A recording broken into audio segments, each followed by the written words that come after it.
వేటకాని ఊరిలో నుండి ఆయన నిన్ను విడిపించును. కీర్తనలు 91:3.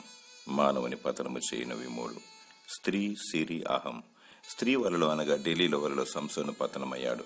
సిరి అనే ఊరిలో ధనవంతుడు పాతాళంలో యాతన పడుచున్నాడు. హేరోదు అహంకారముతో విర్రవేగి పురుగులు పడి చనిపోయాడు. దురాశ పాపము కనును, పాపము పరిపక్వమగును. పాపమునకు వచ్చు జీతము మరణము. ప్రేమ మోజులు పడి నీకు నీవే సమస్యను కొని తెచ్చుకుంటావు. దైవ చిత్తమును గురించి ప్రార్థించి వేచియుండుము.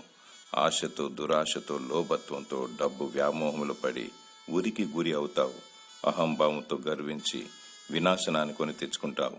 అపవాది కుయుక్తిని గమనించి సాతాను ఉచ్చులో పడకుండా దేవునికి మొరపెట్టుము.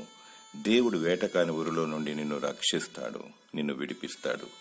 నాశనకరమైన తెగులు రాకుండా నిన్ను కాపాడుతాడు. దేవుడు నిన్ను భద్రపరిచి కాపాడునుగాక.